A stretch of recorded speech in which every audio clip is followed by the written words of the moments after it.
क्या होगा बेचारी बहू का, जिसकी सास कवि सम्मेलन देख देख कर सास को शायरी का ऐसा चस्का लग गया था कि अब वो बात कम और शायरी ज्यादा अर्ज करती थी। उसका पति और बेटा तो काम पर बाहर निकल जाते थे, लेकिन उसकी बेचारी बहू रोज रोज उसकी शायरी का शिकार बनती थी। अब वो बोलती नहीं, अर्ज करती थी। संदूक पे रखी संदूक, संदूक में रखे झुमके, बहू झुमके निकाल के दे मेरे, कहाँ लगा रही है ठुमके। माँ जी, झुमके तो आपके निकाल दूंगी मैं, लेकिन आपके दिमाग से ये शायरी का भूत कैसे निकलेगा? छोटे लोग नहीं समझेंगे, शायरी है शौक बड़ा, तू अपने काम से काम रख, मेरे काम में मत टांग अड़ा।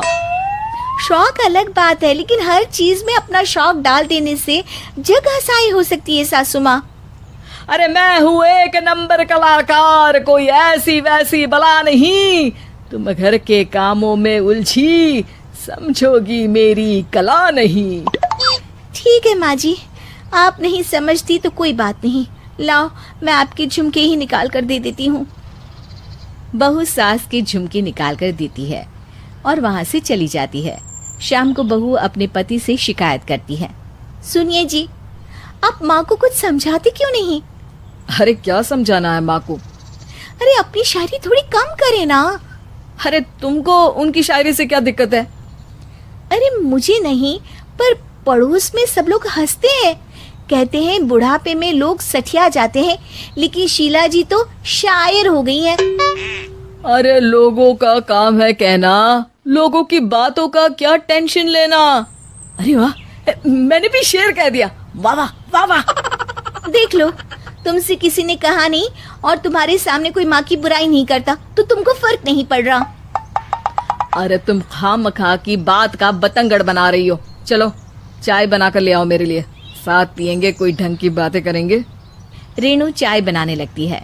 पहले वो अपने पति को चाय देती है, फिर सास को और आखिर में अपने ससुर को। लेकिन वो देखती है कि ससुर जी कुछ परेशान से हैं। क्या हुआ ससुर जी, कोई बात हो गई है क्या? अरे तेरी सास बात बात पे शायरी करती है। कल मैंने पूछा कि खाना खाया तो तेरी सास ने क्या जवाब दिया पता है?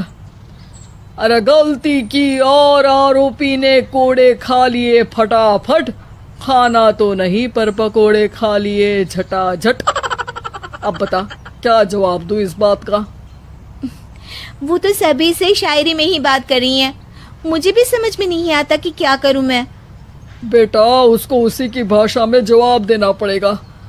मैं तो आम बातचीत में भी उसके सामने कुछ नहीं बोल पाता, शायरी में क्या बोलूंगा भला। ससुर ने जैसे ही कहा कि उसको उसी की भाषा में जवाब देना पड़ेगा, बहू को ये बात जच गई। अगले ही दिन वो शायरी की कुछ किताबें लेकर आई और शायरी की प्रैक्टिस करने लगी ताकि सास को उन्हीं की भाषा में जवाब दे सके। उसने दिन रात एक कर दिए। एक दिन सब साथ में बैठकर टीवी देख रहे थे, तभी रेणु सबके लिए बिरयानी बनाकर लाती है, लेकिन सास को बिरयानी भाती नहीं। कौवा करता काऊ काऊ, चिड़िया बोलती ची ची, इतना खराब बिरयानी बनाई है कि मुंह से निकले छी छी। बस इसी मौके का तो बहू को इंतजार था, क्योंकि अब बहू सास को उसी की भाषा में जवाब देने के लिए तैयार थी। माँ जी, हमको अपनी ये बेकार शायरी ना सुनाइए, जैसी भी बनी है बिरयानी चुपचाप खाइए। ससुर जी और रेणु के पति ने रेणु का जवाब सुनते ही जोर से ताली बजाई और सास ने जब रेणु का शायराना जवाब सुना तो उनके गले में बिरयानी अटक गई। बहू ने एक और शायरी का तीर छोड़ा। शायरी में बहू के सामने सास हो जाएगी ढेर, क्योंकि सास मारेंगी एक शेर तो बहू मारेगी 1.25 शेर। सास को छोड़ के सब वाह वाह करने लगते हैं। आज पहली बार सास को नहले पे दहला मिला था और रेणु ने सास का मुंह चुप करा दिया था। अगले दिन रेणु का पति उससे कहता है, अरे वाह, तुमने तो माँ की बोलती बंद कर दी, मजा आ गया। अब मेरे लिए कुछ बना दो, खाकर मैं काम पर चला जाऊं। शायरी ही है मेरा जीवन, वही करूंगी जी भर के। नौकरानी रख लो कोई, काम नहीं करूंगी मैं घर के। अरे तुम क्या माँ जैसी हरकतें करने लगी, सीधे सीधे बात करो ना। हो गई कल शायरी, रोज थोड़ी ना करोगी। शीशी भरी गुलाब की पत्थर पे फोड़ दो, जो मुझे शायरी से रोके उसके कान मरोड़ दो। पति घबराकर वहां से चला जाता है और बाहर उसके पिताजी के पास जाकर बैठ जाता है। दोनों अपनी बीवियों की शायरी से परेशान है। ससुर को पछतावा होता है कि क्यों उसने बहू को सास की भाषा में ही जवाब देने का आइडिया दिया। अब तो घर में दो दो शायर हैं। दोनों एक साथ दुखी स्वर में कहते हैं, हम दोनों की ही बीवियां जब से शायर हो गई है, क्या बताएं, जिंदगी एक फटा हुआ टायर हो गई है।